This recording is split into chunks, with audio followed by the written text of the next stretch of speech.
but we haven't got a clue. I mean, I hope it does happen in our lifetime. You imagine somebody inventing a device which views things on a different level, on a different plane, as it were, and you just point it into a room, and a totally kind of benign, room like this, and you point the camera and you see dozens of figures that you can't see. Well, it's funny because I've kind of had this. We talk on a certain level, on a certain audio level that we can hear. Dogs, I mean, you've got the dog whistle where we can't hear it, but dogs can hear it. Now, you wonder whether somehow, if there is another plane, whether if you get the level right, you might be able to hear better. So it's almost like recording something at a high level and then bringing it down. It's something Yvette's been trying to pioneer for ages and ages and ages now. She's on the right track. It's sound that will bring this. But what I'm thinking of is you look at like cameras, as I say, they do 25 frames a second. But that's only 25, that's a load of shots. What we see is still a load of photographs added together. Basically, to make it look smooth. What's between the two photographs that we're seeing? If we're seeing 1 million frames a second, what's happening 2 millionth of a frame? Oh, so you're still talking about what's in the middle of that. What's in the middle of those two things? And maybe, just maybe, we slip over and we just catch the odd little glimpse of that. And it takes a couple of seconds for us to get back to where we were. And that's what a ghost is. It's another time frame happening at the same as we're here, but we just hit it wrong. Well, there has been reports, and I've seen photographs as well, and I'm sure you all have, where someone's taken a picture photographs. and say, have a look at that, what do you think? And there's been a child in the distance or a man in a uniform. Is that what you're talking about? Is it just pressing the button at the right time? I'm about what we see. Because what we see, even though we're looking around us and everything is smooth, right, we're still seeing a certain amount of frames per second. Because we're taking up pulses of information to our brains.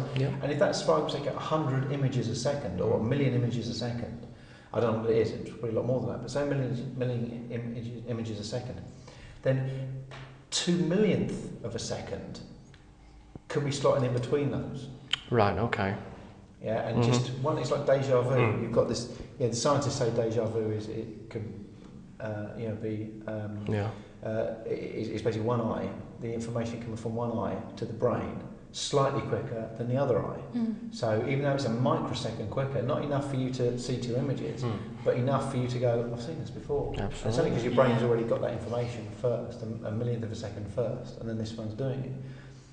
You wonder whether, if that sort of motor neuron thing's going to happen, then you go, oh, hang on, I might see what's between those frames. I might not like it, or it might be a ghost, and they might be doing the same. The interesting thing is, that with you saying that, Carl, is that when I actually saw the man that I saw, I was actually taking a photograph.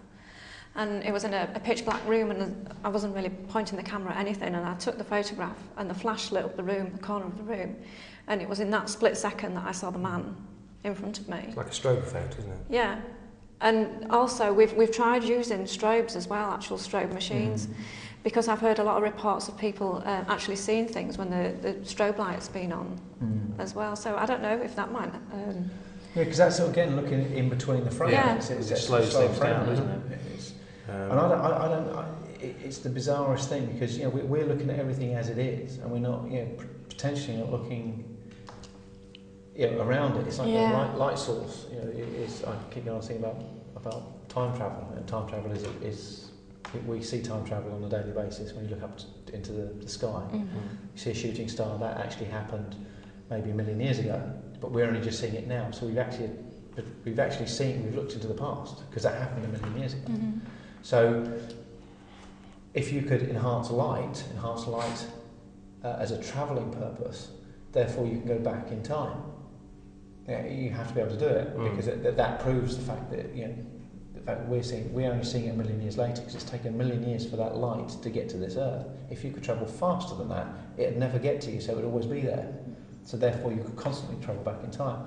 I wonder whether somewhere in the future they've actually got this method of enhancing light, and their little spaceships that we see today are just their ways of their little things that they have to sit in to come back and look at us in time, but they can't actually interact. That's why they don't land. I mean, okay, there's the abduction thing, but maybe the abduction thing is they pick one up every now and then just to have a look and see what our health is like in this day and age. And the other thing is like bending light. You know, there's points where they say you can see a planet that's actually behind another planet, so you shouldn't be able to see it. Therefore, light can be bent, and once light can be bent, therefore it can be manipulated. And I am really getting too deep into this. But it's interesting, no? Yeah, but that's Interesting to hear that. I know lots of time travel and stuff, but there are things we don't understand in this realm. And like the paranormal, we don't understand the paranormal. We don't understand. Maybe it is stuff slotted in that we don't know. Maybe it's absolutely nothing. Maybe it is just the dead. And the other thing, are we overcomplicating it? What, you know, should we just be saying, oh, people die, they have a spirit, some of them stay here, some of them go somewhere else, and some of them stay here, and that's what we should be looking for. And that's the hard question about all of it.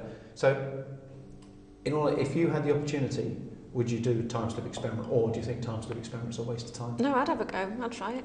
You would? Phil, what would you do? I'm not sure about it. I don't think it makes too much difference, but I'd try the experiment, I suppose.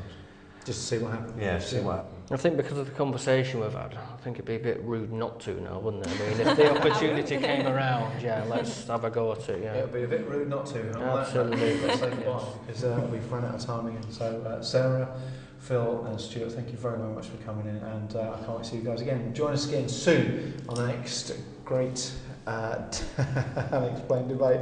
I forgot where I was again. See you next time. Bye-bye.